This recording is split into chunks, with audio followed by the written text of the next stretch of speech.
Hey there, everybody. Pete Pardo here from Sea of Tranquility. Welcome to pick number 3 of my favorite 30 progressive rock albums of the 70s. That's right, we've been counting down all month long here in June 2023, 30 days in the month of June.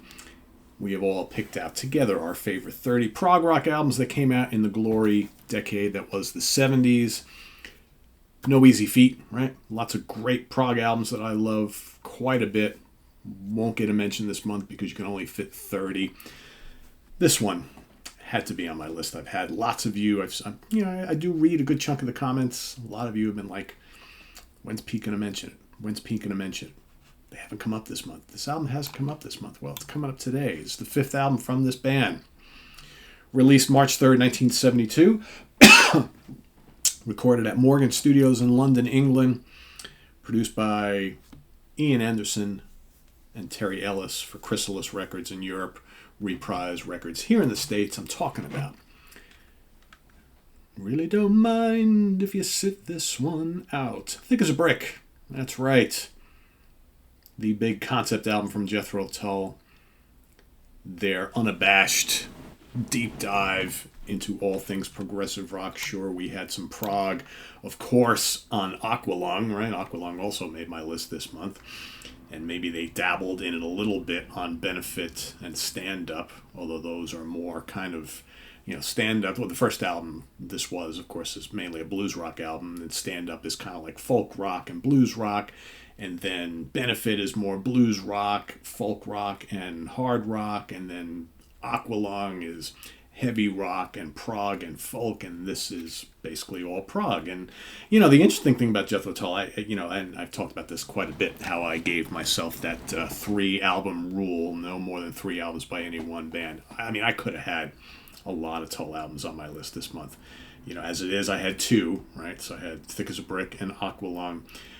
I really wanted to fit Minstrel in the Gallery on here. Of course, you got Songs from the Wood, which I really wanted to fit in here. I didn't consider Benefit because I don't really consider Benefit a prog album, right? But Minstrel in the Gallery, Songs from the Wood, Heavy Horses, Stormwatch, to my ears, those are all prog albums. You could even argue about a couple others in the decade, right? Passion Play, of course, is a prog album, right? There's that as well. War Child. So, there's a lot to consider with Tull, and Tull, again, one of those bands that kind of like Rush, right? They're of course they have their prog albums, of course they're prog, but they're all these other things, and they can blend into just almost anywhere, right? But the 2 that had to be on this list, Aqualung and this one certainly. I mean, this is the bona fide prog classic from this band. Basically one long song spread out over 2 sides of vinyl, 22 minutes long, 21 minutes long. It's about 43, almost 44 minutes long. Just an amazing piece of work. Of course, the concept album, the story of Gerald Bostock, the little kid. There he is right there. Open it up, you get basically a newspaper. It's all very tongue-in-cheek, but very dramatic sounding, and pretentious and bombastic and all those things, but that's what we love about it. So, of course, the band at the time, Ian Anderson, vocals, acoustic guitar, flute, sax, accordion, violin, trumpet. He plays basically everything on here. Martin Barr, electric guitar, lute, and flute. John Evan, piano, organ, and harpsichord. I would say that John Evans' Hammond organ is one of the MVPs of this entire album, without question. Jeffrey Hammond, otherwise known as Jeffrey Hammond, on bass guitar and a little spoken word stuff, and the great Barrymore Barlow, drums, percussion on this album, with a little bit of help from D. Palmer, then David Palmer, on orchestral arrangements, right? And again, just basically Thick as a Brick, side A, Thick as a Brick, side B, right?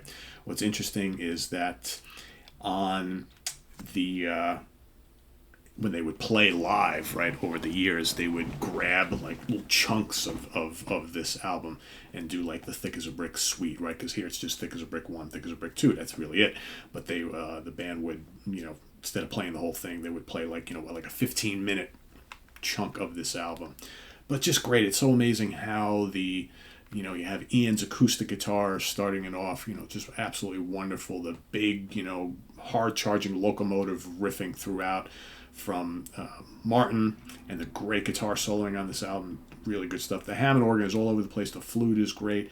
It's heavy rocking. It's complex. It's gorgeous and tranquil. I mean, it's like everything all built into one. It's lush. It's all the instrumental bits are just perfectly placed. I mean, it's still a wonderful, wonderful album. Then on the surface, I would think anybody who's not into this style of music would be like, oh my God, a 44-minute long song? Geez, no thanks, right? But you listen to it, it's just exquisite from start to finish. And you got to listen to it from start to finish. That's the wonder of this album. And, it's funny. Now that I think about it, I probably haven't listened to Thick as a Brick all the way through since I got the box set. So it's probably been about a year since I've listened to Thick as a Brick. What do you think? Might be time to do that. I think I can foresee my trip to the gym today. My workout will be to Thick as a Brick today. I think that's what I deserve today. Yes, you deserve a brick today. That's right. Let's take a look at. We've said so much about this album here on the channel over the years. This is just a absolute drop dead classic, and it's my number 3. And let's take a look at charting positions, shall we? In Australia, numero uno. Canada, numero uno, number one. Dutch album charts, number 3. In Finland, number 4. Germany, number 4. In Italy, Sal, it made it to number 2. In Norway, number 3. The UK, number 5. And number 1 in the US Billboard 200. So, man, this is, out of the entire list that I've had this month, easily one of the biggest, highest charting albums. Of course, you got Dark Side of the Moon and Animals and Wish You Were Here by Pink Floyd, which are kind of, untouchable. But, out of everything that's not that, this is one of the bigger ones. And then, of course, it recharted with the 2012 reissue in Belgium, number 132, and Italy once again, Sal, number 77 in 2012 when it was reissued. And in fact, when it was later reissued again in 2022, I guess that's the box set, which they reissued, right? Switzerland, number 70. So Thick as a Brick, yeah.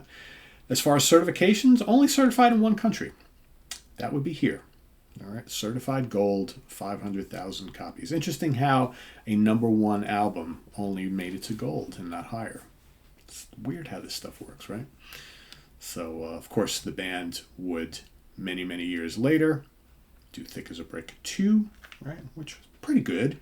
Of course, totally different band at that point in time, more like an Ian Anderson solo album, but not too bad as one of those kind of weird, many years later follow-ups. Definitely more successful a creation than I would say Operation Mindcrime 2 by Queensrÿche. Right, that maybe not so much, but Thick as a Brick 2 was pretty good, but nowhere near, of course, the genius that this particular classic was. So there you have it. That is my pick for today. Pick number 3.